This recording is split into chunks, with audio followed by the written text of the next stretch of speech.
Alors allons-y pour l'émission avec le stylo dans la bouche pour que tu articules. Salut Julien, prêt pour cette deuxième émission de la grosse émission? Comment ça, j'articule pas?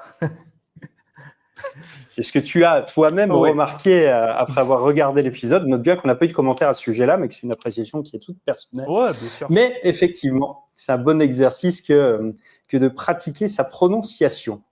Et surtout de revisionner ce qu'on a fait pour voir ses erreurs. Et voilà.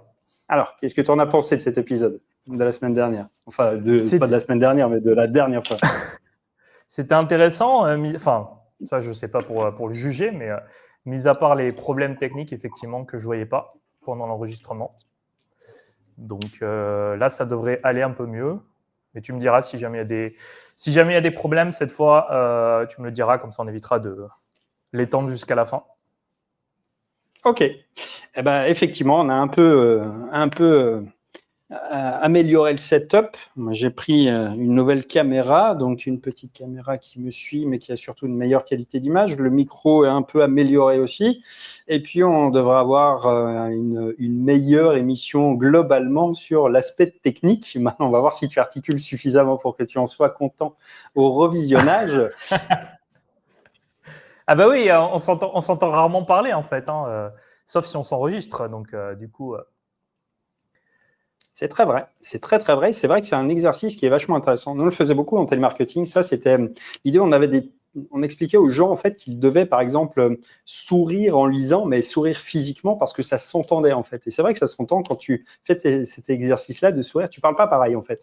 Et de la même manière de faire vivre un texte, bah, c'est un exercice. Et il y avait à la grande époque même des gens qui le faisaient, qui se mettaient au téléphone devant un miroir pour pouvoir toujours avoir leur image et leur visage sous les yeux pour faire en sorte qu'ils sourient. Et c'est vrai que ça joue beaucoup, beaucoup, beaucoup plus que ce qu'on pense. alors moi c'est l'inverse pour l'anecdote. Quand on est en train de parler là en ce moment, j'ai un zoom sur ton écran et j'ai viré mon retour parce que je veux pas me voir. C'est un truc qui met un peu mal à l'aise, je pense. Donc, Alors moi, je fais exactement l'inverse. Là, j'essaie plutôt de regarder la caméra et donc du coup, je te regarde plus. Mais bref, on a chacun nos petites astuces. Trêve de plaisanterie pour cette petite introduction. On a prévu 3 sujets qui sont un peu des fils conducteurs de choses dont on va parler, mais d'une manière assez libre, un petit peu comme la fois passée. Et on va commencer sur un grand concept marketing qu'on entend beaucoup, qu'on nous entend rabâcher depuis des années et des années un petit peu partout. C'est celui de délivrer, ou même plus, j'allais dire en marketing, mais marketing un peu des marketeurs, c'est l'idée de promettre et de toujours délivrer plus. Et ça, c'est un truc qui est au départ une excellente idée, mais je m'aperçois, et plus le temps avance, que c'est quelque chose qui n'est jamais, jamais respecté. C'est-à-dire que les gens promettent, mais ne délivrent jamais plus, mais pire, délivrent même pas la totalité de ce qu'ils ont promis ou même juste prévu. Et c'est un truc qui nous a fait un peu rebondir. Je crois que c'est au support où il y avait des gens qui faisaient remarquer que, ou au travers de discussions avec certains partenaires, que ah ouais, mais vous n'êtes pas comme les autres en fait parce que vous respectez le truc qui était prévu, vous faites ce qui était dit et c'est pas la norme quoi. Et c'est vrai que régulièrement on a ce type de truc où nous, on considère un peu comme acquis l'idée que quand on promet quelque chose, quand je dis promettre, c'est pas juste, c'est marqué sur une page, certes, mais c'est le délivrer tel quel. Et puis, c'est quand on a un engagement oral avec quelqu'un, c'est aussi tenir ce qui est prévu, c'est-à-dire quand on annonce quelque chose, ben, on fait en sorte de toujours arriver à rendre le client content parce que c'est pas totalement désintéressé. On le fait bien sûr d'un point de vue commercial parce qu'on sait qu'un client content, c'est un client qui revient. Un partenaire qui est content, bah, c'est un partenaire qui va ramener d'autres clients potentiels. Bref, c'est quand même une mécanique qui est saine, mais il y a tellement, tellement de business, tellement, tellement d'agences, tellement, tellement de gens qui n'arrivent jamais à délivrer ce qu'ils promettent. C'est complètement sidérant. Moi, ça me laisse vraiment de plus en plus abasourdi sur cette déconnexion du marché, quoi. Et je trouve ça à l'heure d'Internet complètement insupportable d'avoir à patienter pendant des semaines pour avoir ne serait-ce que parfois une réponse à un mail, quoi. Alors que les mecs sont pourtant théoriquement, ou les entreprises sont théoriquement des gens sérieux, installés, posés, qui ont des process, qui nous parlent d'onboarding, de machin, de trucs. Et quand on confronte ça à la réalité, il y a quand même généralement tout un monde, quoi. Et c'est un truc qui me tue, vraiment. alors est-ce que tu as des Qu'est-ce que t'en exemples? penses, Julien?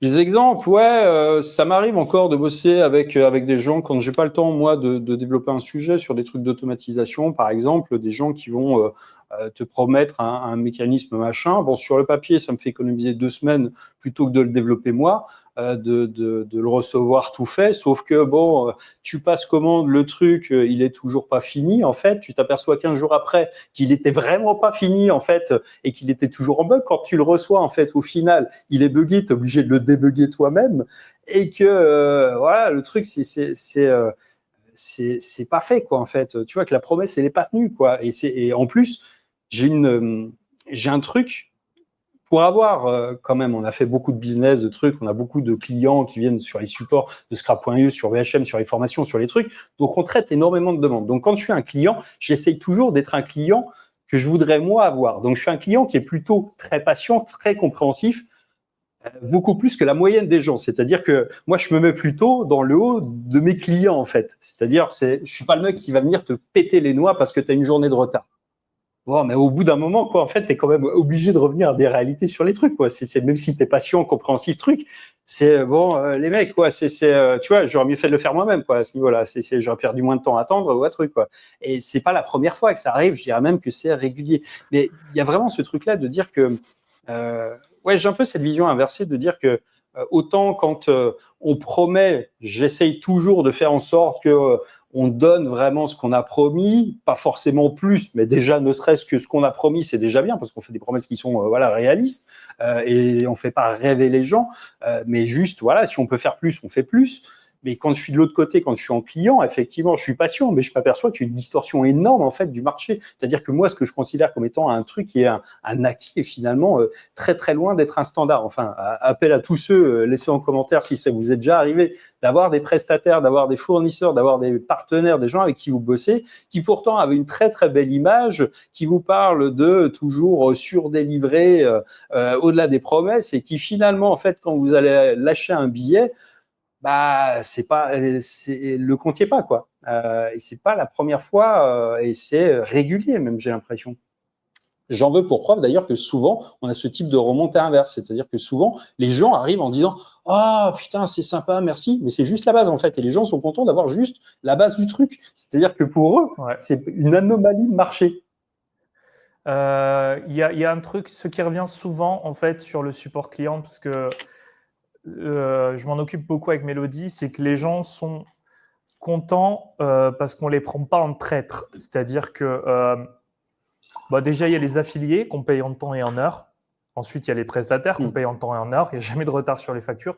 Ensuite, il y a les clients qu'on rembourse parce qu'on leur dit qu'on les rembourse et on les rembourse. Donc, on tient nos engagements là-dessus. On n'essaie pas de trouver des trucs. Des trucs sont clairs, en fait. C'est si vous n'utilisez pas votre abonnement et que c'est un oubli, on vous rembourse.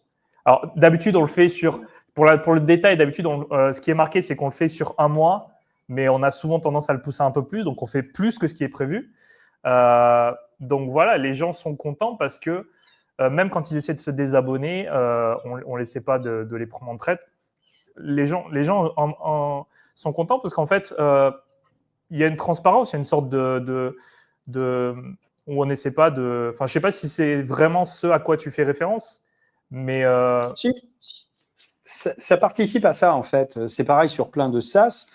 Mec, ils flirtent avec les règles. Alors on est tous un peu sur des trucs, on a des trucs qui sont un peu tricky parfois d'un point de vue marketing, mais on a au moins la politesse effectivement de faire en sorte de rembourser les gens, de faire en sorte, du moins on a pris le parti de dire que il faut que les gens repartent contents. Après, voilà, bon, c'est pas parce qu'on va leur prendre 50 balles ou 100 balles que ça va changer notre vie. En revanche, le truc, c'est que ça va changer radicalement la manière avec laquelle on construit ou pas une relation avec les gens. C'est-à-dire qu'un client qu'on refuse de rembourser, il va jamais revenir, en fait. Même si un jour il a besoin, il va garder cet a priori négatif. Il va dire, bon, les mecs, ils ont raison, j'avais oublié mon abonnement. Même si c'est intuitivement qu'il est dans son tort, entre guillemets, il va quand même avoir une image pourrie du truc. Et en fait, la réalité, c'est que c'est gratter 50 balles, 100 balles sur l'instant pour finalement perdre le côté bouche à oreille positif ou bien juste le fait que plus tard, il peut revenir, ou mieux, il pourra en parler autour d'eux. Bon, moi, ça ne correspond pas à mes trucs, mais tu vas voir, ils sont sympas au moins. Et après, ça joue quand même, en fait, dans l'image. Après, je pense qu'il faut définir, quand tu as une entreprise, il faut définir la frontière entre ce qui est acceptable et ce qui ne l'est pas, dans le sens où il y a l'inverse qui peut arriver aussi. Nous, on l'a beaucoup, c'est des clients qui essayent d'abuser. Enfin, on l'a pas beaucoup, on l'a de temps en temps. Des clients qui essaient d'abuser.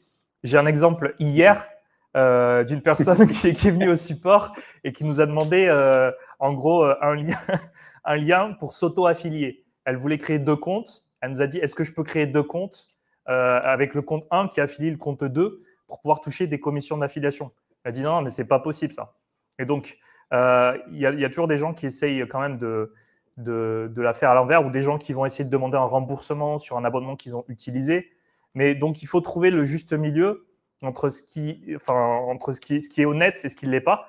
Et du coup, déjà, la première chose, c'est ce que tu dis, c'est annoncer les choses et les tenir. C'est-à-dire, voilà, nous, on rembourse à 30 jours. Si l'abonnement n'a pas été utilisé, on le fait.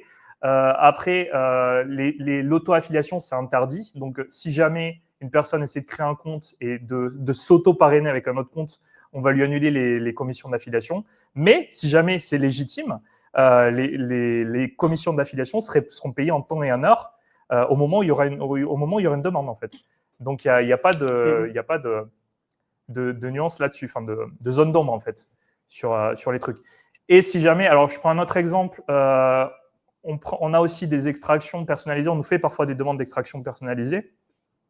Et on a eu une commande récemment d'une personne qui nous avait demandé un gros volume d'extraction.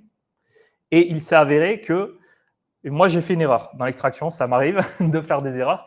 Et immédiatement, nous, parce que c'est dans notre politique, en fait, si on fait une erreur, on a proposé le remboursement. Et le remboursement, c'était 70% de l'extraction, c'était le remboursé, quoi. Mais si on s'engage à quelque chose, on dit il y aura tel volume de données. Donc, en fait, l'histoire, c'était qu'on avait fait payer pour un certain nombre de lignes, genre 200 000 ou quelque chose comme ça, mais sur ces 200 000, il y en avait finalement 150 000 qui n'étaient pas bonnes. Donc, moi, je me suis trompé. Et donc, j'ai proposé à la personne, on lui a dit, voilà, ben, on va rembourser les 150 000, quoi. Et puis c'est pas grave, on respecte ce qui était prévu, quoi. Voilà. C'est ça. Mais on reparlera d'extraction personnalisée, tiens, c'est un sujet intéressant pour plus tard. Mais je pense qu'il y a une bonne logique que moi j'aime maintenant garder, je ne sais plus d'où je la tiens ou quel moment je l'ai intégrée, celle-ci, mais c'est d'être le partenaire que tu aimerais avoir, d'être le client que tu aimerais avoir, d'être finalement d'élever ton standard, mais des 2 côtés de la relation. Et c'est vrai qu'en fait, on a tous des clients qui sont parfois chiants, tu as des comptes, tu as des gens qui sont hyper sympas, machin, et tu as des clients qui sont des crèmes, en fait. Et c'est vrai que quand ce que je disais tout à l'heure, c'est que quand je suis client, moi j'essaie d'être le client que j'aimerais avoir, c'est-à-dire le bon client qui paye, qui n'est pas chiant, qui est compréhensif, qui vient pas de péter les noix sur le truc. Mais à un moment, il faut quand même respecter le truc. Et pareil quand tu es un partenaire. Et c'est vrai que c'est une bonne logique de fonctionnement de se dire, OK, parfois ça va un peu faire preuve d'empathie sur les motivations profondes des gens. Et puis il y a des choses qui sont acceptables, il y a des choses qu'on ne comprend pas immédiatement et qu'on peut interpréter après. Et puis il y a des choses qui sont totalement inacceptables, comme les gens effectivement qui arrivent frontalement. Est-ce que je pourrais avoir un lien pour te gratter 25%, quoi? Non. Non.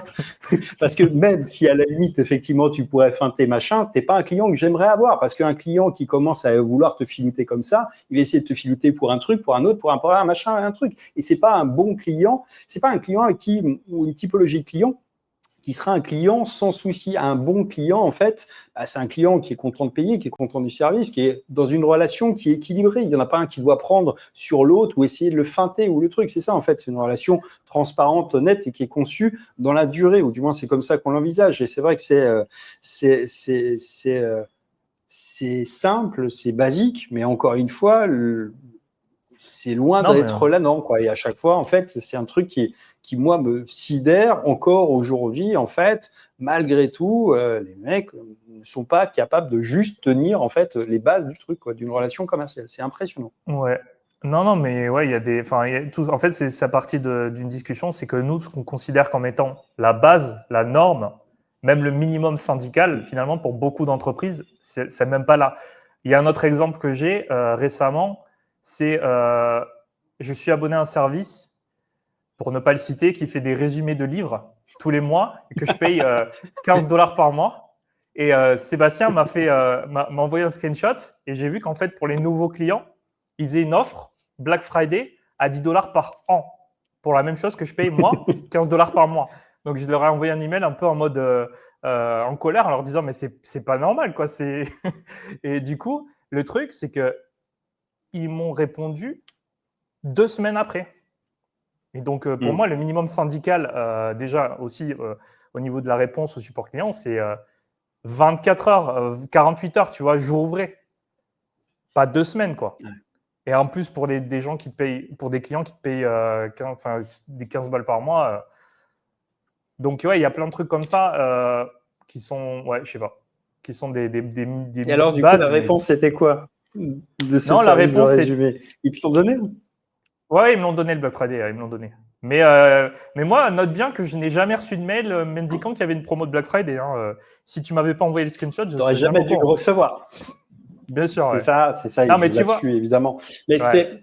c'est déloyal, en fait, c'est ça. Et c'est ce qu'on évite de faire, c'est des choses où le client, le prospect peut se sentir trahi, ou sa confiance peut se sentir trahi. C'est-à-dire, c'est exactement et typiquement ça, effectivement. C'est toi, tu payes comme un con tes 15 balles par mois, et puis moi, j'arrive, je peux avoir un an pour 10 balles.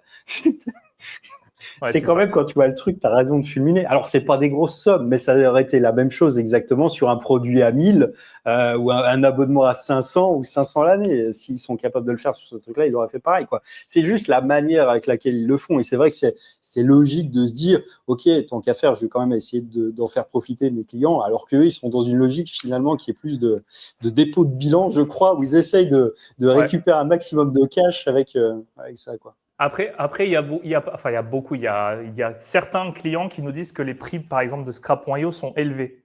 Mais moi, je trouve mieux, en fait, commercialement, d'avoir des prix élevés et de ne pas avoir recours à ce genre de manigance, plutôt que de sous-pricer et ensuite d'essayer de faire rester les gens artificiellement, de faire des promos comme ça. Enfin, je trouve ça vraiment. C'est pas du tout la politique qu'on veut avoir, quoi. Donc, ouais, après, C'est ça. nos prix sont élevés, je pense, mais les gens savent à quoi s'en tenir, les gens savent qu'on respecte nos engagements, et puis voilà. Et je pense que c'est toujours mieux d'être dans des relations commerciales comme celle-là, et moi, j'ai envie de travailler comme ça. Donc, voilà. Ah, clairement. Clairement. Après, pour terminer sur la partie de prix élevé, c'est relatif, en fait. Ça veut tout dire et rien dire. Les gens ont toujours des attentes irréalistes pour la plupart, j'entends. C'est-à-dire de dire, j'aimerais pouvoir télécharger tous les emails de toutes les Google Plays de France pour 100 balles, quoi. C'est ça, en fait, les attentes irréalistes. Mais la réalité, c'est que les gens, la plupart de ces gens-là, en fait, ne savent pas comment monétiser, comment récupérer et voir ça sous la forme d'un investissement. C'est-à-dire, OK, si tu avais toutes ces Google Play, qu'est-ce que tu ferais de plus que si tu en as 10 000? Si tu ne sais pas monétiser 10 000, tu ne saurais pas monétiser 1 million ou 5 millions. C'est en fait la problématique, il est toujours à cette échelle-là. C'est en fait les gens qui ont des activités qui tournent bien et qui savent utiliser des data, c'est pas une réflexion qu'ils ont sur le prix, en fait, quand tu regardes bien. On a des clients qui gèrent des grosses bases de données, par exemple, pour qui on fait des extractions qui, eux, n'ont pas de problème avec les prix, quoi. C'est parce qu'ils savent exactement comment est-ce qu'ils vont faire de l'argent avec les data, quoi, en réalité. Donc, c'est toujours la Ouais. même histoire. Ceci étant, je pense qu'il doit y avoir quand même une corrélation relativement élevée entre des prix bas et l'utilisation de ce genre de technique. Oui. Oui, et à contrario, en fait, tu peux aussi dire que des prix bas vont t'attirer des clients qui ne sont pas toujours les meilleurs non plus. C'est-à-dire que En plus, oui. là encore, quand tu as des prix bas, tu vas attirer plus de débutants, des gens qui vont être attirés par le prix. Moi, typiquement, le service dont on parlait tout à l'heure, à 10 balles, j'ai réfléchi à l'acheter. J'en avais pas besoin, en fait. À 15 balles par mois, je l'aurais pas acheté. Je me suis dit, bof, à 10 balles. Puis finalement, je l'ai pas pris parce qu'en fait, ça me sert à rien, parce que j'en ai pas l'utilité, j'en avais pas envie, en fait, en réalité, ni besoin. Mais tu vois, à 10 balles, je me posais la question, alors qu'à 15, je me la serais jamais posée, quoi. En fait, c'est pour dire que le prix change ta perception et donc change aussi la typologie de client que tu vas amener avec ça. C'est pas toujours une bonne idée. En fait, les prix bas t'attires des clients qui sont toujours plus finalement exigeants au sens irréaliste que les bons clients. Tu prends les clients qui lâchent les plus grosses additions chez nous, c'est des gens qu'on n'entend jamais et qui Bien sûr. arrivent avec des factures qui sont payées tout le temps et que tu n'as quasiment jamais au support. Ceci étant, il y a quand même un point qui est intéressant. Alors peut-être que ça nous fera dériver vers un sujet sur lequel on n'avait pas prévu de dériver. Donc tu vas peut-être recadrer s'il y a besoin. Mais c'est vrai que je vois certaines personnes qui essaient de lancer eux aussi leur scrapper Google Maps en se disant qu'il suffit de refaire un scrapper Google Maps et de le vendre moins cher pour, en gros, détrôner Scrap.io. Donc, en fait, la plupart des gens raisonnent en se disant, pour faire un SaaS qui marche, il suffit de faire la même chose en moins cher.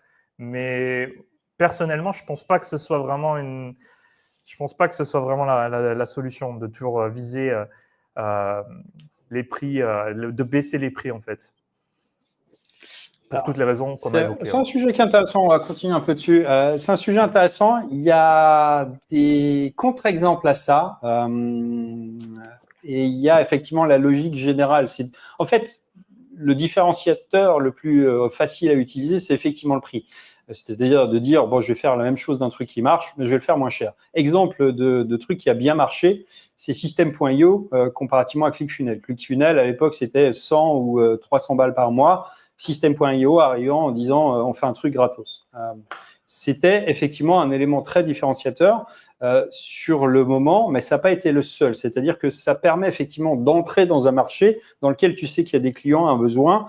Il y a des clients qui sont non servis et je pense que ça s'adresse, c'est pas forcément fait pour faire switcher les gens d'un service à un autre, mais en revanche, ça permet d'élargir le marché à des nouvelles personnes. C'est comme ça beaucoup que ça s'est passé avec System.io.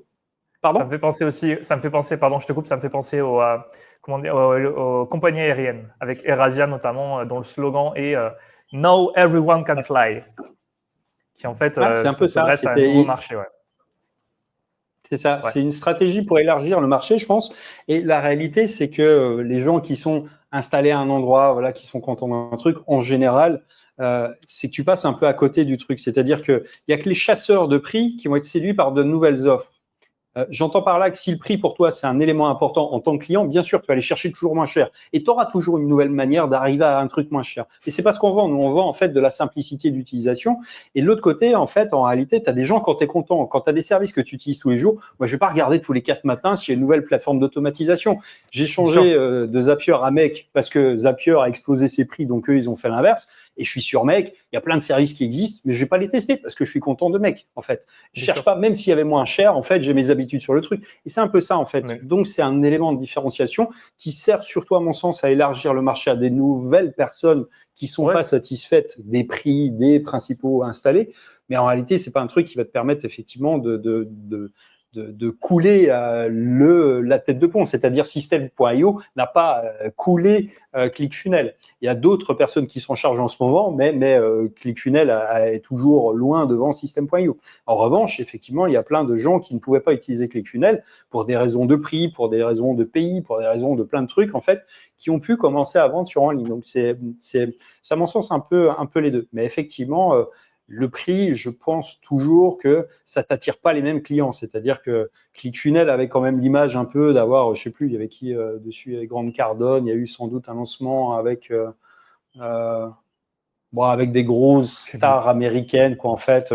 Bref, ils avaient quand même un placement qui était très élitiste. Bon, Russell Brunson qui a fait beaucoup de personal branding aussi, etc. Donc, il y a tout un truc, en fait, qui est pas dans le même univers sur System.io. Mais encore une fois, c'est des produits qui répondent à un même besoin, mais pas aux mêmes personnes, je trouve, moi. C'est-à-dire que il y a des gens, et encore une fois, sur des SaaS en plus qui sont un peu bloqués comme ça, dans le sens où une fois que tu as tes funnels, bon, même si System.io, c'est 5 fois moins cher, bah, tu vas pas déménager pour autant, quoi, parce que déménager des funnels, c'est chiant, c'est long, et puis c'est incertain. Et quand tu as des business qui tournent à millions aux États-Unis, ils vont pas aller prendre le risque de se mettre sur une plateforme qui n'a pas la même ancienneté, la même pour économiser 100 balles. Enfin, pour plein de raisons, quoi. Exactement. Donc, en réalité, c'est un angle d'attaque, mais c'est pas celui qui va bouleverser un marché. Sinon, Apple serait plus Apple depuis alors très, très, très, très longtemps. Exactement. Et du coup, ça rejoint ce que tu disais, c'est-à-dire qu'on est les clients de ce qu'on. Enfin, je serais le premier client de Scrap.io, moi, parce que finalement, j'ai tendance à acheter les produits. Par exemple, je suis fan d'Apple. Je ne suis pas en train de comparer. Alors, quelle est la taille de la RAM, combien je peux avoir de RAM pour tel prix, machin. Tu vois. Moi, je veux des trucs qui marchent bien, des trucs qui sont fiables, et je suis prêt à payer plus cher pour ça, quoi. Donc, j'estime que nos clients doivent vouloir la même chose et qu'il faut leur donner ça, quoi. Et c'est comme ça qu'on fonctionne, quoi. Et donc, je pense effectivement, tu dois avoir raison sur le fait que les gens qui essaient de faire des produits pas chers doivent être des consommateurs de pas cher aussi, potentiellement. C'est peut-être pas une vérité absolue. Disons qu'il faut commencer quelque part. Effectivement, je pense que la manière la plus simple d'attaquer un marché quand tu as déjà un marché installé, ça reste évidemment, tu n'as que deux vecteurs en fait. C'est soit tu es arrivé avec de l'innovation, et dans des marchés comme les nôtres, là, c'est pas facile d'innover. Alors, on en reparlera peut-être un peu. Nous, on a des trucs qui sont sous le coude, mais parler d'innovation, vraiment, tu vois, quand tu es dans du hardware, des trucs, tu peux faire, quand tu es Apple, tu peux faire un truc qui n'existe pas. Nous, c'est difficile de faire des choses qui n'ont pas déjà été imaginées, pensées, théorisées, ou tu vois, tu peux pas avoir Mais le c'est pas de même type l'innovation. d'impact, je pense. Apple, c'est pas de l'innovation. Tu compares les iPhones à des Samsung. Il n'y a rien de fondamentalement innovant dans un iPhone par rapport à un Samsung. Alors, je connais plus. Je suis pas les smartphones, donc je peux pas donner mon avis vraiment là-dessus. Mais par contre, je sais que moi, en tant que client, je vais aller chez Apple parce que Apple, ça marche, ça bug pas ou rarement, et je suis satisfait. Et voilà quoi. Et je préfère payer Alors, je suis même d'accord. 50% de plus, tu vois, pour pas avoir de problème en fait. Regarde, un exemple tout simple, c'est Apple n'est pas la reine de l'innovation, évidemment, c'est loin de là. Mais Samsung, par exemple, a sorti de l'IA il y a 1 an sur ses téléphones déjà. C'est-à-dire, c'est là où Apple, c'est même pas dispo pour nous, et ça le sera pas avant l'année prochaine peut-être. C'est sur Samsung, tu as déjà des features IA depuis au moins 1 an et demi, quoi. Donc eux, ils innovent beaucoup plus, mais on parlait d'innovation comme différenciateur en fait.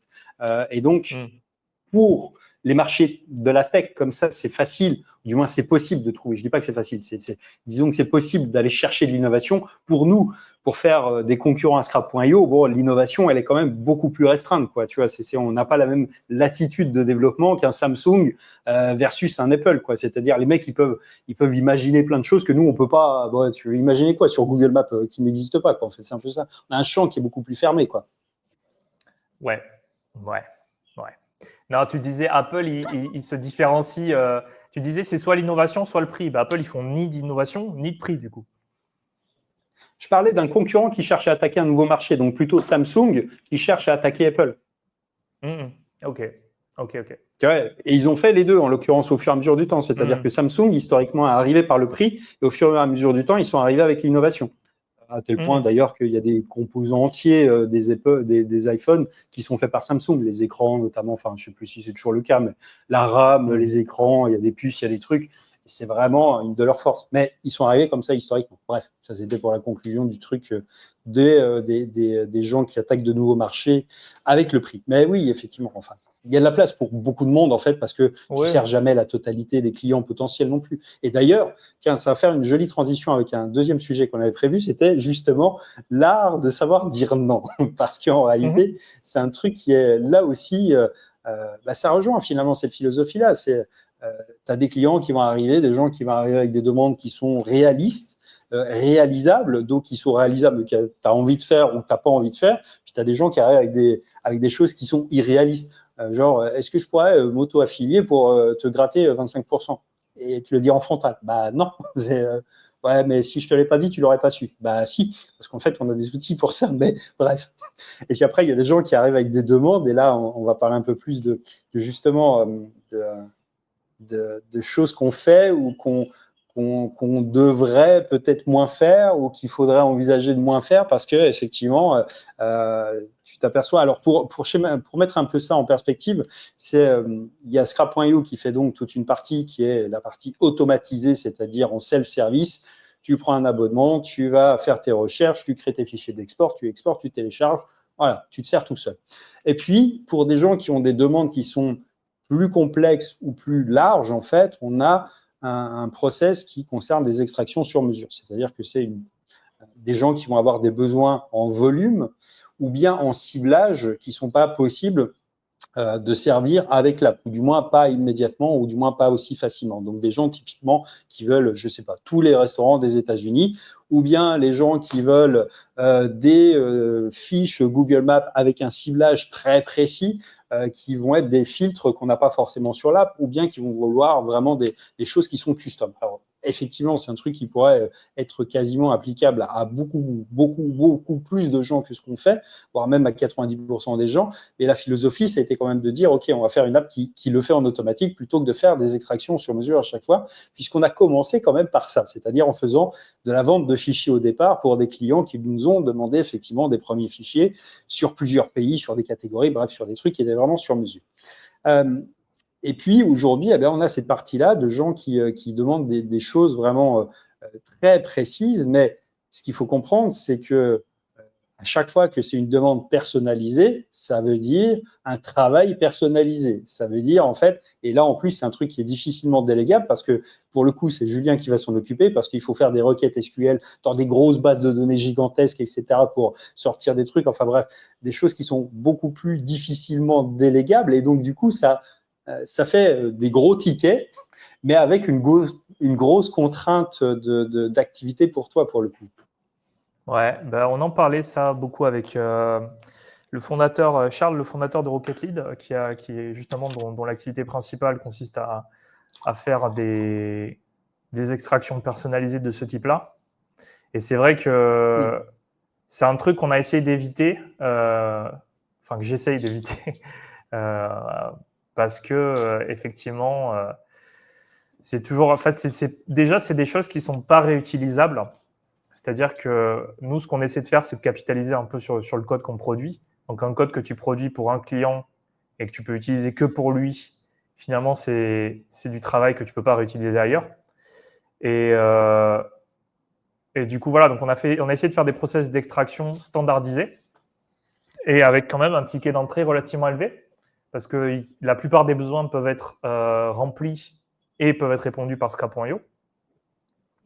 Mais du coup, ouais, pour l'exemple, c'est quand même ça, en fait, on réfléchit à savoir comment l'organiser parce que même ça peut poser quelques soucis. Par exemple, hier, j'ai eu une personne qui est arrivée au support et qui m'a demandé une extraction personnalisée sur 1700 catégories dans 10 pays. Et elle m'a demandé le comptage de chacune de ces 1700 catégories dans chacun des 10 pays pour pouvoir avoir un devis sur l'extraction. Et même ça, je me suis dit, attends, ça représente quand même du travail significatif pour même un devis, en fait. C'est même avant de prendre un paiement. Et tout ce travail-là, tout ce temps-là, en fait, c'est du temps que je pourrais passer sur le développement de Scrap.io, sur du code qui va être automatique et qui va répondre à tous nos autres clients. Donc, vraiment, il y a une question de savoir où on met la frontière entre ce qui est ce qui répond à tous les clients et ce qui est de l'extraction personnalisée. Donc, pour nous, jusqu'à présent, ça a été de mettre des tarifs d'entrée qui sont relativement élevés pour essayer de décourager presque les gens de passer par ça.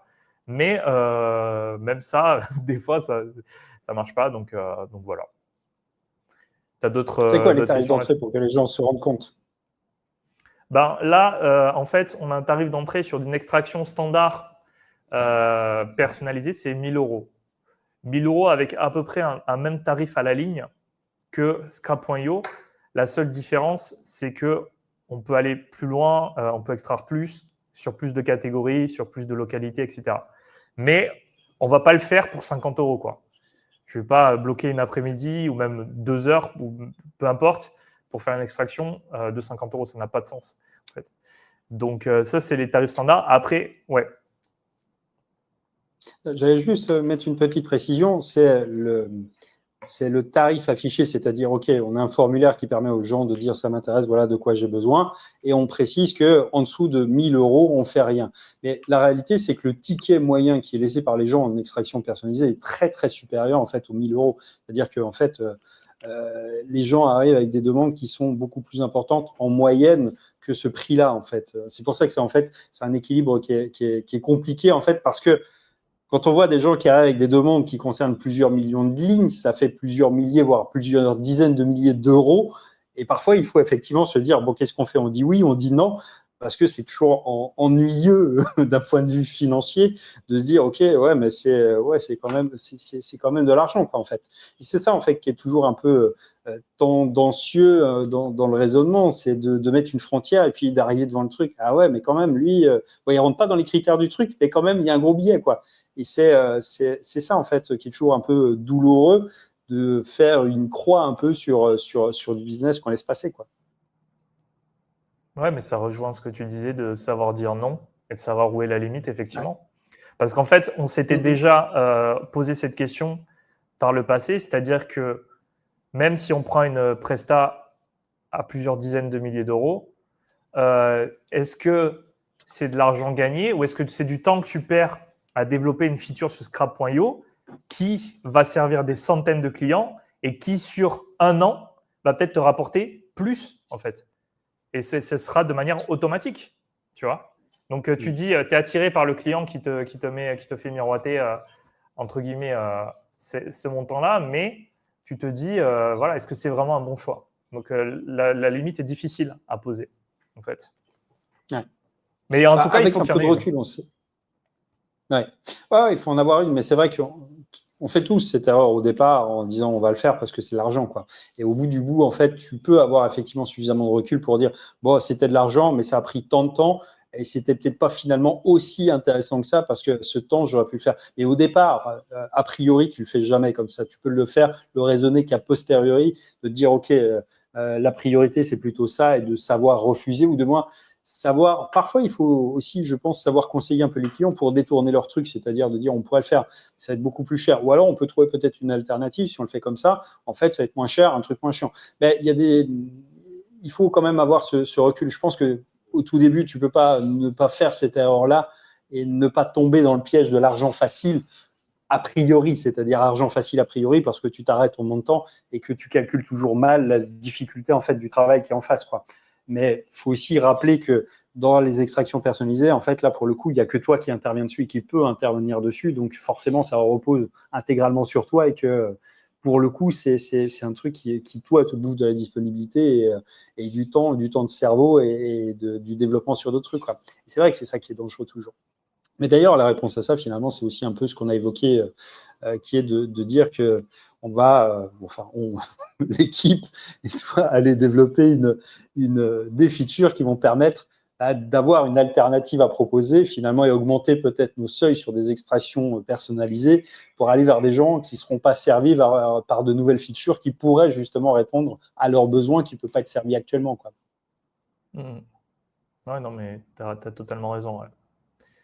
Mais bon, ouais, non, ça constitue à l'heure actuelle quand même une partie de mon travail, c'est de traiter ces demandes d'extraction personnalisée qui arrivent régulièrement. Voilà. Et ça prend quand même un peu de temps, ouais. Ouais. Pour les gens, d'ailleurs, c'est intéressant, tu parlais de Charles, mais pour le coup, c'est intéressant parce qu'il y a plein de gens, effectivement, qui rêvent d'un business model qui est celui du SaaS. Le SaaS, ça n'a rien de magique non plus, ça a ses contraintes, c'est-à-dire que faut développer une architecture, machin. Il y a des gens qui font la même chose que nous, mais qui le font en one-to-one, typiquement beaucoup plus en extraction personnalisée. Tu as des clients qui sont finalement pas si compliqués que ça à servir non plus, quoi, sur le principe. Alors, c'est du travail aussi, mais c'est pas le même type de travail qu'en réalité. C'est plus du one-shot, Ouais. mais il y a quand même des gros tickets en fait qui sont à prendre juste avec de la data, quoi, parce que les gens connaissent pas tous les services, les gens veulent pas aller chercher, les gens savent pas où c'est.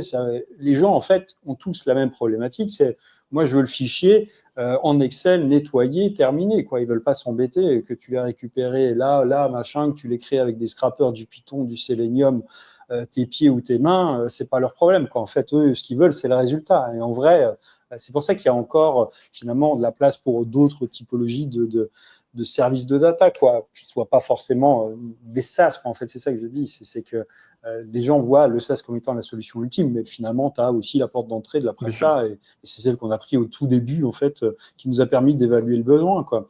Et de faire un peu un nom, une typologie de client, savoir ce qu'ils recherchent, comment ils le recherchent, de bien comprendre leurs besoins et leurs problématiques.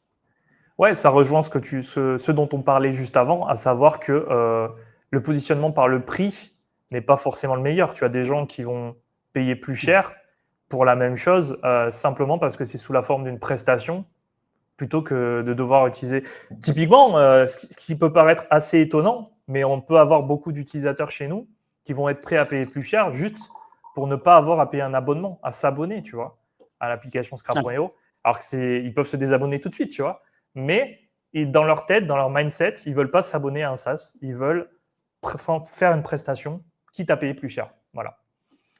Donc, Alors ça, c'est très typique B2B entreprise classique en général, c'est-à-dire les petites boîtes qui sont habituées à ça. C'est le mec, envoyez-moi un devis, faites-moi le truc, machin, ok, on paye, on truc, et puis on n'en parle plus, quoi. Ils sont très comme ça, c'est un peu les business un peu old school, quoi. C'est-à-dire ceux qui sont pas encore habitués au modèle à abonnement, qui ont toujours un peu peur, qui ont peur de l'oublier. Ça va pas arriver dans la quelle boîte mail, qui s'en occupe des trucs d'abonnement. Enfin bref, ils veulent pas, en fait, les mecs ont pas le temps, ils ont pas l'énergie, ils ont pas les connaissances, pas les compétences, pas l'envie, pas les habitudes, en fait. Et en vrai, c'est vrai, quand tu es dans des petites boîtes et que tu connais les petites boîtes, le mec, il n'a pas le temps pour ça. Il n'a personne dans la structure qui va s'en occuper. Donc, voilà, il faut que pour eux, ça soit réglé d'une manière la plus simple et la plus efficace possible. Et c'est vrai que pour ça, c'est Presta, quoi. Ouais, c'est 3 fois plus cher, mais c'est pas grave. En fait, c'est des charges déductibles, quoi. et Bon, du comme un coup, abonnement, ceci étant. Mais ouais. bref. Du coup, ça rejoint aussi tout un autre pan qui est de savoir quel est ton style et quel est ce dans quoi tu es bon finalement. Parce qu'il y a des gens qui sont bons dans la prestation, dans le custom, et il y a des gens qui sont bons dans le SaaS, dans le fait de faire des solutions automatiques. Et en général, c'est difficile d'être bon partout. Et tu as une question d'être bon, tu as une question aussi de goût, tu vois. Enfin, est-ce que tu aimes faire ça? Moi, et personnellement, ayant travaillé par le passé en faisant des sites WordPress pour des clients et avec des allers-retours où il faut modifier des trucs 14 fois d'affilée, je crois que je suis devenu un petit peu allergique aux prestations et à ce genre de choses. Donc, c'est pour ça que nous, on est plus dans le côté automatique, prestations, etc. Et que limite, enfin non, automatique, c'est non-prestation justement, et que limite, on essaie de décourager les gens qui veulent du code personnalisé, des extractions personnalisées, etc. quoi.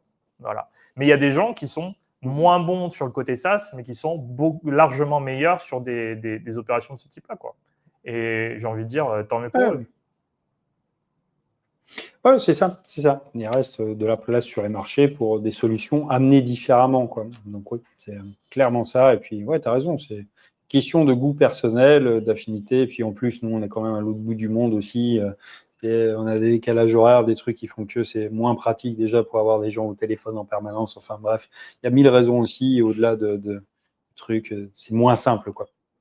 Disons que c'est plus simple, j'imagine, pour quelqu'un qui est en France de parler avec des petites boîtes. Ça les rassure aussi parfois de se dire le mec il est à côté, s'il y a un problème, un machin. Enfin bref, un peu old school, quoi. Bah, oui et non, Et parce donc, que on a quand même beaucoup ouais, de demandes de ce côté-là.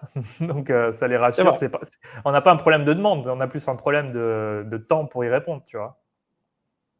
Mm-hmm. Non, c'est vrai. Mais il y a des gens qui ne nous demandent pas aussi, c'est-à-dire, c'est à ça que je pense. C'est-à-dire, en fait, tu vois ceux Bien que sûr, tu vois passer, mais tu vois pas ceux qui passent pas, quoi. bien sûr. Et je sais que, enfin, pour avoir beaucoup bossé avec des petites boîtes quand même en France, mais ils sont frileux tout le temps, quoi. Enfin, ils le sont peut-être un peu moins maintenant, mais ils ont des habitudes, quoi, en fait.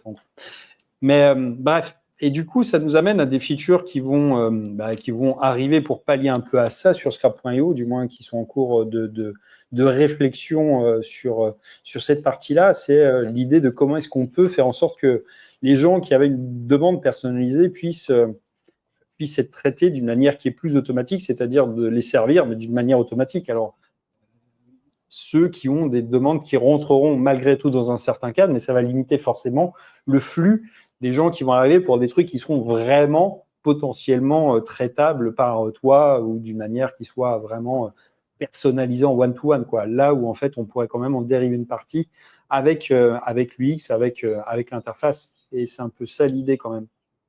Oui, alors il y a deux features qu'on veut ajouter. En fait, pour replacer un petit peu de contexte, actuellement, il y a des gens qui viennent nous demander des extractions personnalisées parce qu'ils n'arrivent pas à trouver ce qu'ils veulent sur Scrap.io. Notamment, ce qu'ils aimeraient trouver, ce sont tous les business d'une localisation particulière, que ce soit une ville, une région, un département, etc., sans mettre de catégorie. Et donc, du coup, ils sont obligés de passer par une extraction personnalisée pour ça. Il y a aussi ceux qui voudraient rechercher plusieurs catégories. Par exemple, j'ai parlé de la personne qui m'avait donné une liste de 1730 catégories à chercher sur 10 pays. Donc, il y a beaucoup de gens, je pense que c'est une fonctionnalité qui est très demandée, c'est le pouvoir sélectionner plusieurs catégories. Donc, nous, ce qu'on veut essayer de changer, c'est de modifier les extractions personnalisées pour que ce soit uniquement une question de volume. C'est-à-dire que par Scrap.io, on puisse rechercher toutes les entreprises d'une localisation particulière ou sélectionner plusieurs catégories, quoique ça va être compliqué de le faire si c'est 1730 catégories d'un coup, mais jusqu'à 5, 10 peut-être, que ça restera possible de le rajouter à l'interface Scrap.io. Donc, pouvoir répondre à ces besoins-là sur les petits volumes via Scrap.io, c'est ce qu'on veut faire. Ensuite, on va garder la partie extraction personnalisée, mais ce sera uniquement pour les gens qui veulent plus de volume. Parce que du coup, si on implémente ces fonctionnalités sur Scrap.io, on a limité la taille des fichiers à 250 000. Ça ne veut pas dire que les gens ne peuvent pas avoir plus de 250 000 résultats. Ça veut dire qu'ils sont obligés de créer plusieurs fichiers. Maintenant, si on a une personne qui vient et qui nous dit, voilà, moi j'ai besoin de 5 millions de lignes, on va lui dire, dans ce cas-là, c'est mieux que tu passes par une extraction personnalisée plutôt que tu ailles sur Scrap.io créer 50 fichiers, quoi. Voilà. C'est clair. En gros. C'est clair. Ouais, la feature. Alors, la recherche multicatégorie, elle est peut-être moins très demandée. Moins pertinent. Enfin, dans le sens où. Ouais, je sais qu'elle est très demandée, mais je veux dire, elle est moins révolutionnaire que celle de rechercher 100 catégories. C'est-à-dire que finalement, rechercher, je sais pas, 5 ou 10 catégories, tu peux déjà le faire. Tu es juste obligé de le faire 10 fois, quoi. Mais là où, en fait, l'autre, c'est un vrai game changer, c'est rechercher. Et ça, même sur Google Maps, tu peux pas le faire. C'est-à-dire, tu vas sur Google Maps, tu dis, je veux toutes les entreprises qui sont là à Paris. Il va jamais te les donner, en fait. Tu es obligé de lui donner une catégorie. C'est ça qu'il faut comprendre, c'est que le mécanisme de Google Maps pour arriver à faire cette feature, c'est compliqué parce que Google Maps ne le fait pas déjà en soi. Et donc, il faut avoir quelque chose qui soit dimensionné pour être traitable quand même. C'est-à-dire qu'effectivement, si on fait toutes les entreprises de Paris et régions parisiennes, ça va faire beaucoup trop de lignes. En revanche, sur la majeure partie des villes et des zones de chalandise, c'est possible que ça rentre dans 250 000. Bon, peut-être pas aux États-Unis tout le temps, mais en gros, ça fait quand même des fichiers qui sont déjà suffisamment importants, mais ça fait surtout beaucoup de data à processer en fait en background pour arriver à sortir un résultat. Mais c'est un truc qui est beaucoup plus finalement révolutionnaire et qui celui-ci n'a pas de réponse en fait actuellement. C'est-à-dire tu peux pas le faire. Ou alors si, faudra le faire, mais là tu le fais avec 4000 catégories. Et là, c'est quand même beaucoup plus compliqué. C'est-à-dire, tu prends Paris. Alors, catégorie 1, catégorie 2, 3, 4, 10, 1000, 2000, 3000, 4000. Voilà, c'est ça, en fait, le truc. C'est que c'est impossible à faire, en fait, en l'état. Et c'est là où il y a de la vraie valeur ajoutée. On rejoint sans doute un peu un truc qu'on évoquait tout à l'heure. Ça, c'est un élément différenciateur important, en fait, et c'est de l'innovation. C'est-à-dire vraiment quelque chose qui apporte une plus-value. Parce que pour le coup, c'est vraiment une manière d'aborder la problématique qui n'est pas traitable autrement, en fait. La solution, personne ne l'a fait sur le marché, celle-ci. Et ça, en fait, je trouve ça extrêmement puissant et donc ça contredit un peu ce que je disais tout à l'heure. C'est plus compliqué d'innover, ça reste encore possible, il reste des petites marges, mais parce qu'on sait en fait maintenant ce que les gens recherchent et à force d'avoir accumulé des demandes au support, on sait ce qu'ils aimeraient avoir. Alors parfois, c'est des demandes qui sont légitimes et intéressantes, compliquées à réaliser mais intéressantes, comme celle qui consiste à extraire tout ce qu'il y a sur une zone de chalandise, intéressante mais moins révolutionnaire comme celle d'ajouter plusieurs catégories, ça facilite le travail de l'utilisateur, mais c'est pas révolutionnaire en fait en soi. Après, il y a d'autres petits trucs, mais c'est vrai qu'il y a des choses qui sont quand même tirées de l'expérience et on sait là pour le coup que c'est des vrais game changers pour les utilisateurs, pas forcément pour nous dans les deux cas, mais pour les utilisateurs, oui, plus de confort. Une feature qui n'existe nulle part ailleurs, et là, pour le coup, leur capacité à créer eux-mêmes un processus d'extraction personnalisé que personne ne peut produire autrement. Et ça, c'est vraiment excitant, en fait, dans ce qu'on peut proposer aux clients, en fait, et en perspective que ça offre, quoi. Ouais, d'autant plus qu'il y a un vrai besoin en face, c'est les gens qui, par exemple, ça peut être une entreprise qui vend des cartouches d'encre, et elle s'en fout, en fait, de savoir si elle va vendre à des restaurants, ou à des agences, ou elle veut en fait toutes les entreprises de sa ville. Elle veut aller prospecter toutes les entreprises de sa ville. Donc du coup, pouvoir lui proposer une solution face à ça, c'est intéressant. Et ça rejoint encore plein de choses qu'on a déjà évoquées, à savoir qu'il y a les gens qui veulent se positionner par le prix, scraper Google Maps par le prix, mais finalement, la question, c'est pas de savoir, enfin, le positionnement, c'est comment est-ce que tu vas répondre à tes clients, comment est-ce qu'ils vont pouvoir rechercher sur Google Maps. C'est pas simplement scraper Google Maps, en fait. C'est comment est-ce qu'ils vont pouvoir, eux, utiliser ton application pour répondre à leurs besoins. Et il y a plein de... Je pense qu'il y a un vrai enjeu sur le côté sur la recherche de catégories. Je sais que c'est un vrai problème pour nos clients, même pour tous ceux qui scrapent Google Maps, c'est les 4000 catégories de Google Maps et comment est-ce qu'on arrive à en faire un outil de ciblage et de recherche qui soit performant. Donc, tu vois, tu parlais d'innovation, tu parlais plein de choses, on parlait de prix, on parlait plein de choses, mais je pense que il y a vraiment des choses à faire de ce côté-là. Donc, ça commencera par le fait de pouvoir rechercher 100 catégories, puis de pouvoir sélectionner plusieurs catégories. Puis après, on verra un petit peu comment est-ce qu'on fait évoluer la chose. Voilà. Ouais, il reste encore effectivement plein de champs du possible, effectivement, parce qu'il y a un point qui est quand même important à garder en tête, que la plupart des gens n'ont pas en tête. Nous, on a des catégories qui sont arbitraires, entre guillemets, mais qui ne sont pas le reflet de la manière avec laquelle Google Maps fonctionne. Un exemple tout simple, tu vas sur Google Maps, tu cherches tapas Toulouse. Tapas, c'est pas une catégorie en fait, Google Maps. Mais lui, il va te donner des résultats. Il va te sortir, je sais pas, des restaurants à tapas, il va te sortir des bars à apéro, il va te sortir peut-être des traiteurs. Bref, il va te donner des résultats qui correspondent de près ou de loin à ta recherche. Et ça, en fait, c'est quelque chose que nous, on fait pas. On fait une recherche qui n'est pas textuelle, mais qui est arbitraire. Arbitraire, ça veut dire restaurant à tapas. Oui, on va te donner que des restaurants à tapas. Si tu tapes tapas Toulouse, tu auras des restaurants à tapas, mais tu n'auras pas que des restaurants à tapas. Je ne sais pas si c'est un bon exemple, mais ça vaut pour d'autres trucs, quoi. En fait, Google va toujours donner un résultat, en fait. Par exemple, s'il n'y a pas de résultat dans la localité, il va en chercher un à côté, quoi, ou à proximité, où il va étendre ses trucs pour toujours donner, en fait, quelque chose à l'utilisateur. Ouais, ça rejoint. Alors, je ne sais pas si je peux vraiment en parler, à la fois parce que ça va peut-être pas être très clair. Et non, ça rejoint aussi une discussion que j'ai eue avec une personne qui avait un outil de recherche sur les reviews Google Maps, qui en fait avait testé un nouvel outil qui permet de rechercher des prospects en recherchant dans les reviews Google Maps.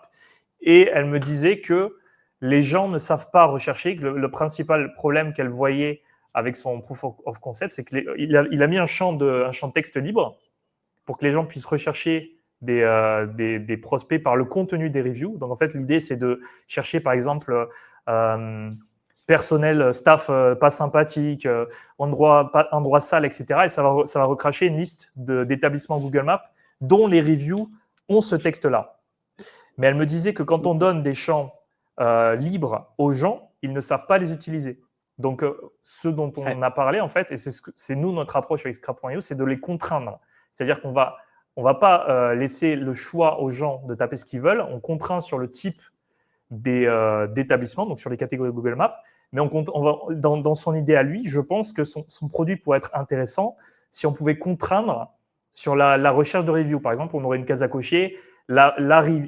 Cet établissement mentionne cet établissement a des reviews qui mentionnent que c'est sale. Cet établissement a des reviews qui mentionnent que le personnel n'est pas sympathique, etc. Et si les clients peuvent faire ce filtrage-là, ils peuvent aller chercher, ils comprennent en fait qu'ils peuvent rechercher les restaurants dont les reviews mentionnent que l'établissement est sale, par exemple, pour faire un ciblage très précis s'ils ont des services à vendre de ce côté-là. Donc, le champ libre, en fait, je ne pense pas que ce soit une bonne idée. Je pense qu'il faut contraindre, en fait, de manière générale. Je suis d'accord, mais pour pouvoir contraindre, il faut que tu connaisses. Et pour connaître, il faut que tu aies des gens, en fait. C'est-à-dire qu'en fait, tu peux t'appuyer que sur des feedbacks, avoir encaissé suffisamment de volume pour voir les trends et les regrouper pour faire des trucs qui soient cohérents. Parce que là, tu es dans un truc qui n'est pas balisé comme Google Maps, les catégories Google Maps, du moins, et c'est beaucoup plus compliqué à mon sens. Mais on a parlé de ce proof of concept.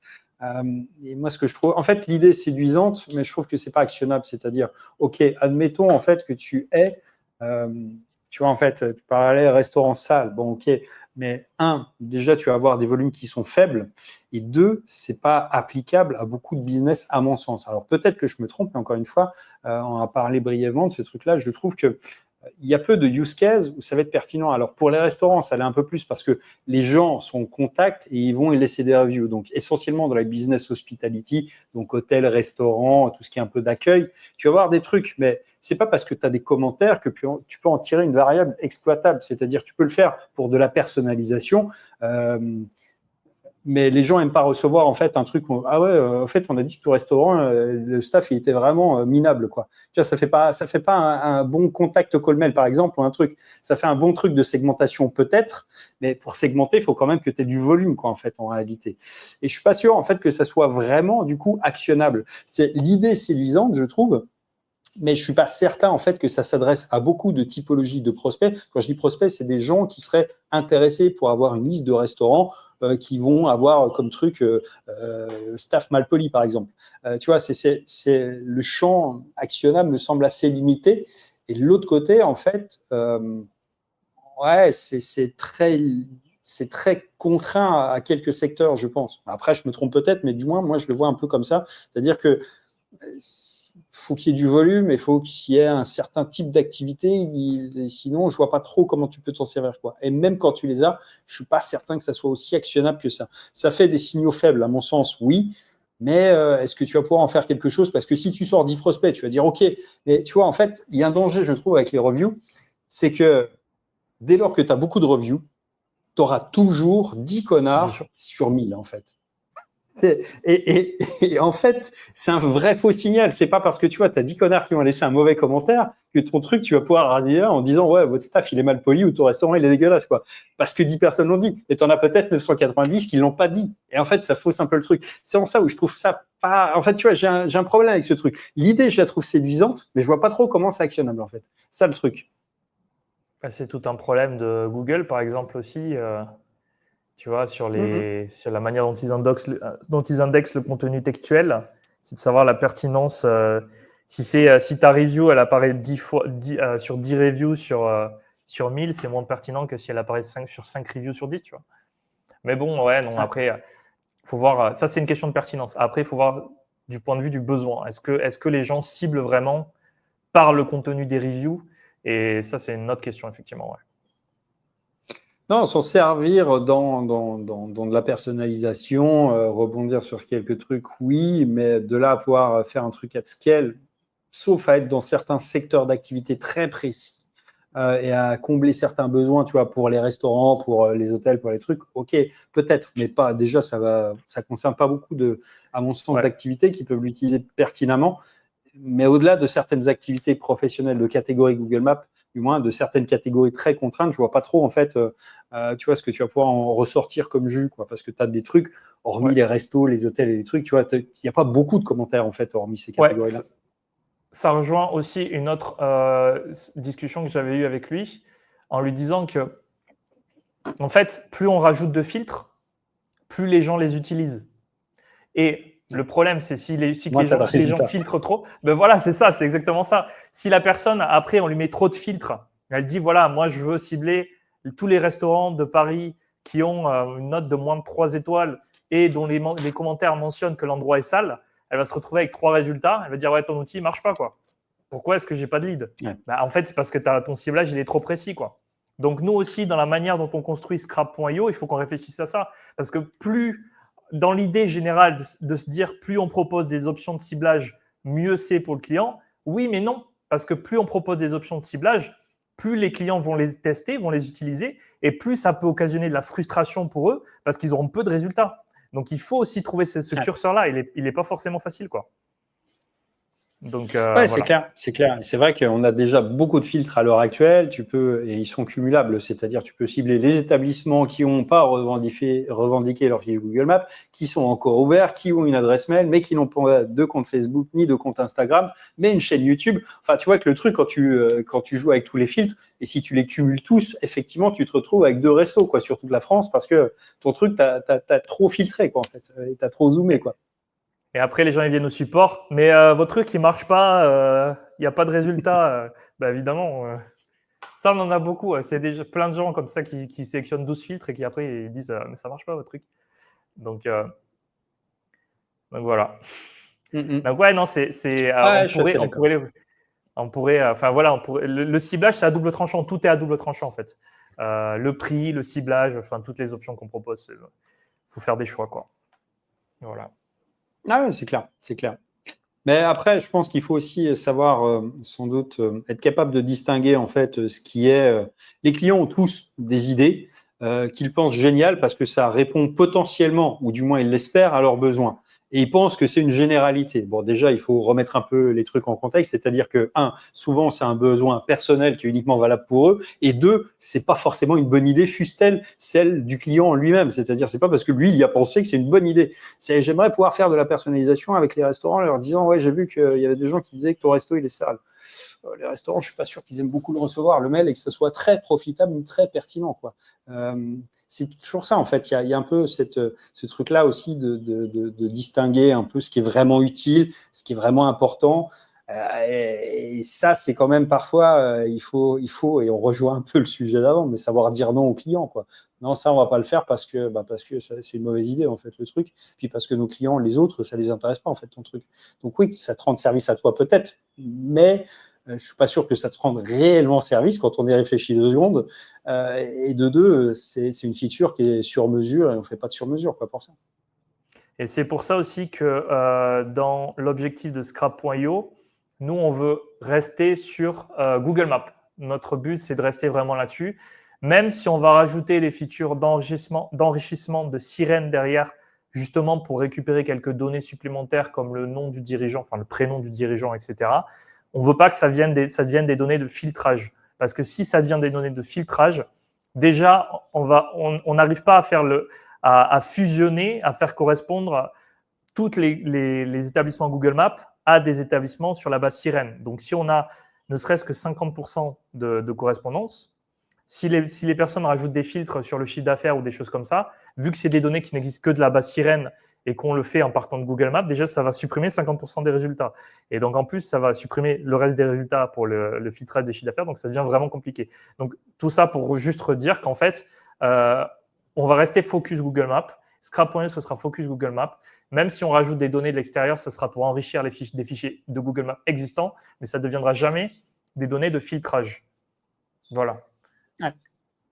Ouais, c'est important, effectivement, d'autant que pour nous, ce qu'il faut garder en tête, c'est qu'on sert à peu près 200 pays et qu'on ne peut pas faire des architectures sur mesure pour chaque pays, parce qu'en fait, la base sirène, c'est la France, les États-Unis, c'est une autre typologie de base, l'Angleterre, c'est une autre. Bref, il y a autant de bases d'entreprises à relier à Google Maps qu'il n'y a de pays dans le monde, en réalité.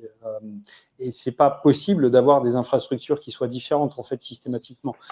Pour la France, il se trouve qu'effectivement, là, c'est un peu différent dans le sens où c'est quand même notre marché primaire, entre guillemets, donc on a quand même intérêt à le faire pour cette partie-là, mais c'est un processus qui est lent, qui est compliqué, effectivement, déjà de rematcher les éléments, mais effectivement, là, c'est pertinent d'avoir ces données, par exemple, pour des OP de call mailing, avoir le nom et le prénom du dirigeant, ouais, ça fait une vraie différence en matière de résultats.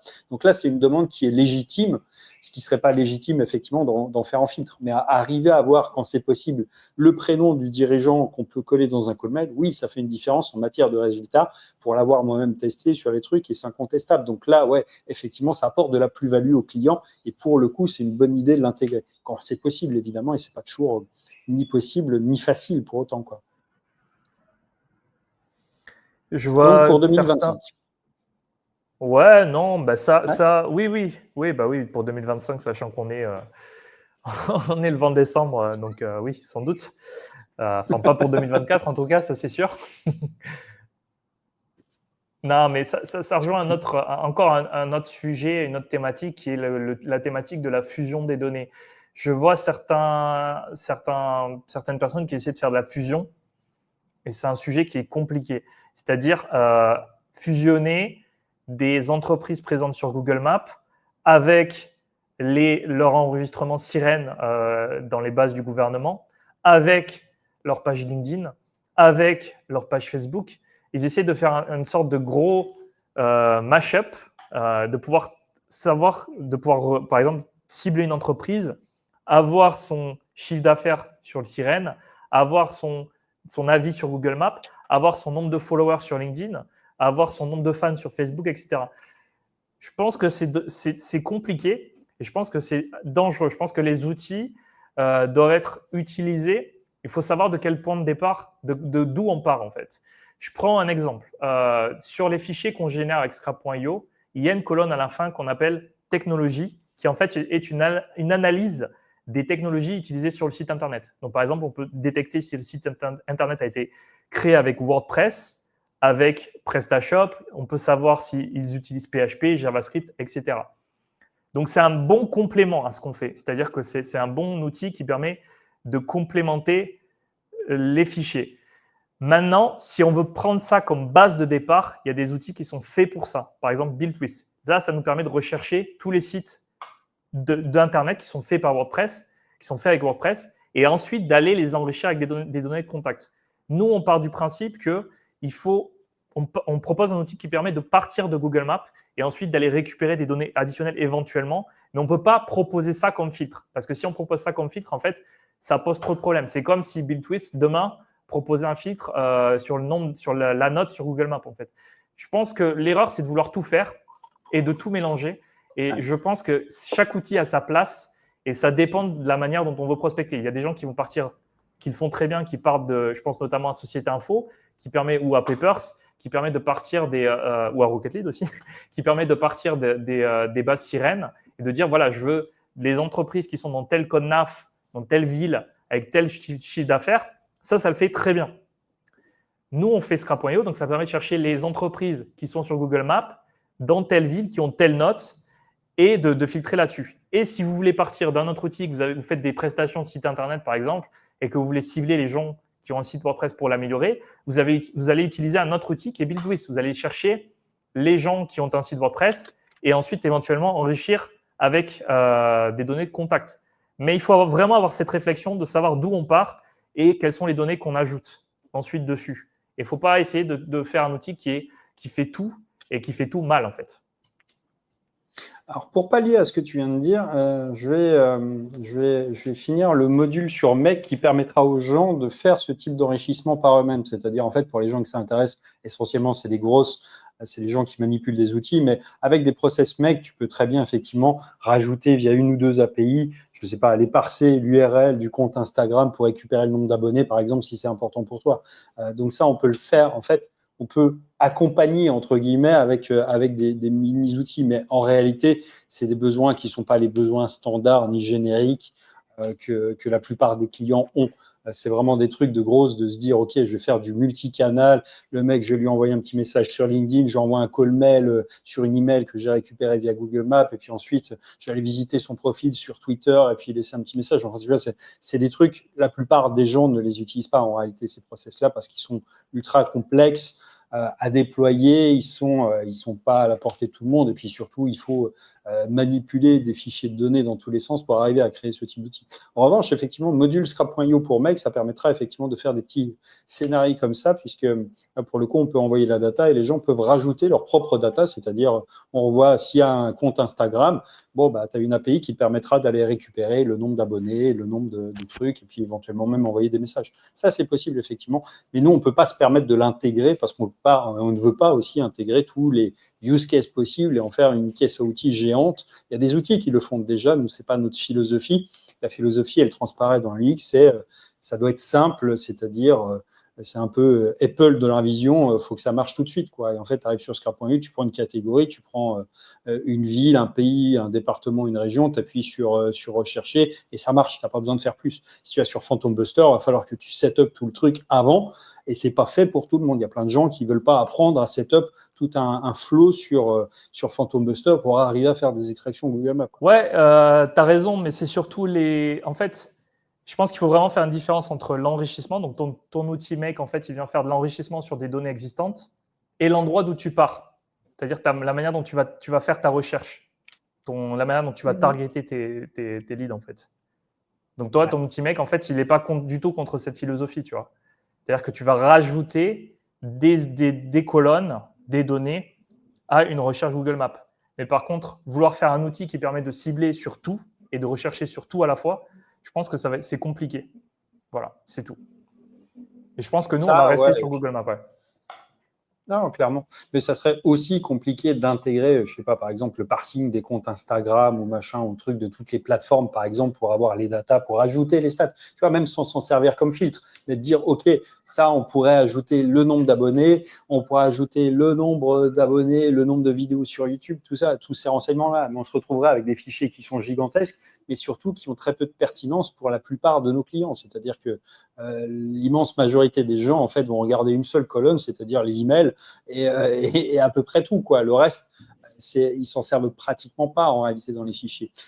Donc ouais, on pourrait le faire, mais ça ne veut pas dire encore une fois qu'il faut le faire, parce qu'encore une fois, c'est un besoin qui est minoritaire et surtout qui complexifierait beaucoup le truc. C'est-à-dire que nos fichiers, déjà, quand on les ouvre, ils sont déjà larges en fait en nombre de colonnes. Et c'est un truc où, bien sûr, qu'on pourrait trouver des API, même aller parser Instagram ou machin ou truc. Et on se retrouvera avec des quantités de data, en fait, qui sont autant de brouillard, en fait, qu'on rajoute dans le truc, quoi. Et surtout qui servira, encore une fois, à très, très peu de personnes. Et pour le coup, il y a des manières de servir le besoin en détournant un petit peu le truc avec, je ne sais pas que c'est la seule, mais un module MEC, par exemple, pour les gens qui sont typiquement la cible de ce type-là. C'est des grosses qui vont avoir ce type de demande. Bon, ben voilà, un module MEC. Bah, voilà, du coup, ça rejoint encore une fois à la fois notre discussion de ce dont on a parlé tout à l'heure, c'est-à-dire le positionnement par le prix, et ce dont on a parlé la dernière émission, c'est-à-dire connaître ses clients. C'est-à-dire que même sur le scrapping Google Maps, tu as 1000 manières différentes de faire le truc. Tu peux avoir des gens qui vont scraper, qui vont proposer un scrapper Google Maps, mais dédié aux agences web, donc ils vont faire la recherche différemment, ils vont l'organiser différemment, ce sera peut-être moins par localité. Et ils vont récupérer des infos supplémentaires, c'est-à-dire justement ce que tu évoquais, le nombre d'abonnés sur Facebook, sur Instagram, etc. Parce que leur scrapper Google Maps à eux sera spécifiquement fait pour une utilisation dans des agences web et dans un écosystème web, en fait. Ah ouais, c'est exactement ça. C'est exactement ça. Donc, il y a toujours moyen, effectivement, de servir des marchés différemment. Ouais, tout ça pour dire que les gens qui arrivent et qui disent on va lancer un scrapper Google Maps, on va le vendre moins cher et ça va se vendre, je pense qu'ils n'ont qu'une toute petite partie de l'équation. Ils n'ont pas conscience vraiment du truc. C'est quand même plus compliqué que ça.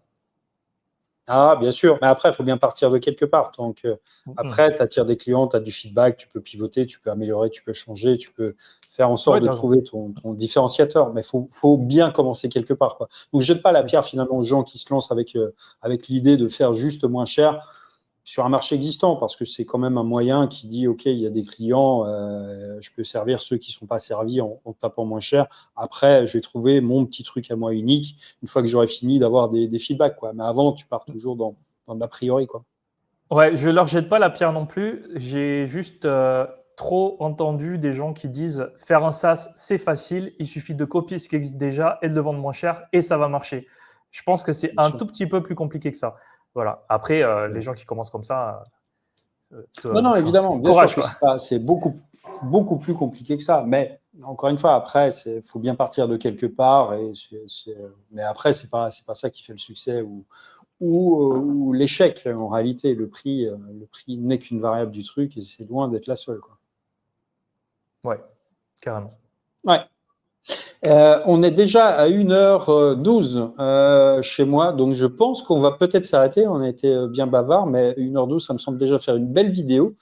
Et je pense qu'on a déjà bien balayé les sujets qu'on voulait voir aujourd'hui. Donc, si ça vous a plu, si ça vous a intéressé, si vous avez des questions, n'hésitez pas à nous laisser tout ça dans les commentaires. Si vous avez juste apprécié ou pas, laissez pareil dans les commentaires. On va faire un peu nos youtubeuses, puisque maintenant on s'y remet. Donc, n'hésitez pas aussi à vous abonner à la chaîne. Tout ça, quoi. Et puis, je vais te laisser le mot de la fin. Ah oui, les likes aussi. C'est vrai, j'ai perdu l'habitude, moi. Les likes, les notifications, tout ça, ouais. On mettra les petits boutons un jour plus tard, tout ça, les petits effets visuels sur les vidéos. Pour l'instant, on n'y est pas encore. Mais en tout cas, si vous avez apprécié la discussion, n'hésitez pas à nous laisser ça en commentaire. Et puis, je vais te laisser le mot de la fin, Julien. Pas plus. Merci d'avoir regardé. Et du coup, ouais, on va lire les commentaires s'il y en a. Pour le moment, ça représente un volume qu'on peut lire. Donc, je doute que ça soit vraiment qu'on se perde encore. Faites-le mentir. C'est un challenge personnel. Donnez-lui de la lecture, peu importe, commentaire positif ou négatif, polluez Julien. Taguez Julien dans le truc, et comme ça, en fait, ça fera un petit challenge. Ok, en attendant, c'était une bonne émission. J'espère que vous l'aurez appréciée. Et puis, on va se dire à très vite dans une prochaine. Ciao. Ciao.